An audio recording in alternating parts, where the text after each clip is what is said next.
Imperfecto back with another knife review. Today I have my Spyderco Adventura.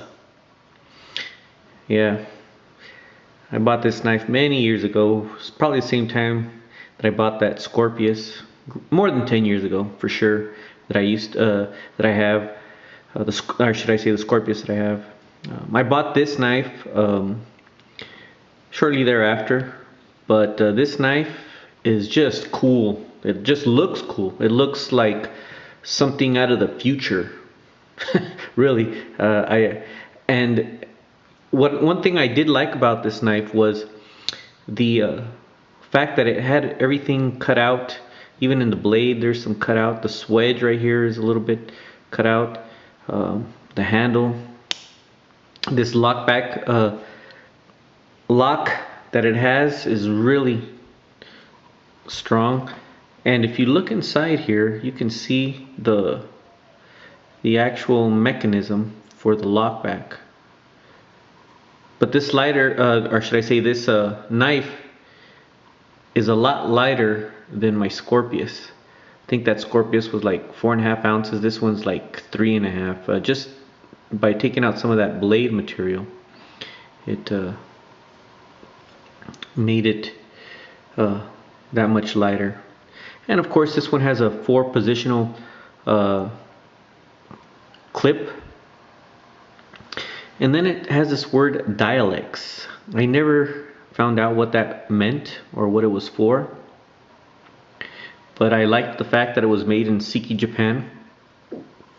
This knife did have the jimping back here, and I mean, whenever I held it in my hand, it just felt right. I mean, it wouldn't slip out. I was not afraid of, you know, my hand coming up over it. But I carried this knife a lot. I just liked carrying it everywhere. It was pretty light, and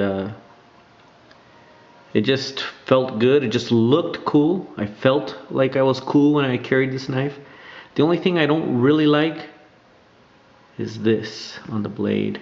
It was really hard to sharpen. In fact, I never sharpened it. I've never sharpened this knife just because of that reason. I'm not good at sharpening knives, so I didn't want to make this like squared with my sharpener, so I didn't. It still has the factory edge, I believe, but I do like the finger troil that it has here in the front.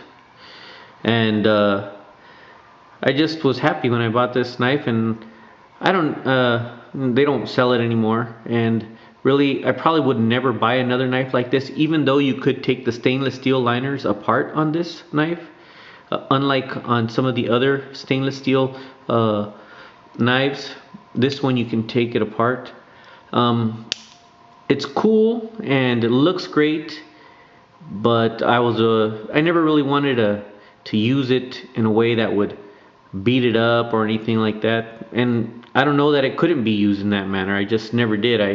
I kind of just used it as a knife that I would take out with me on a picnic, or maybe when I'd go hunting or something like that. Just a knife to have in my pocket. But since then it's just been put away. I've used other knives now that are probably a little more functional, but this one I thought was really cool when I bought it. I like this. It looked like a beak, something that was just something you might find on a science fiction movie. I just thought it was cool. So I wanted to share with you my Spyderco Adventura, and bring back something from the past. Imperfecto.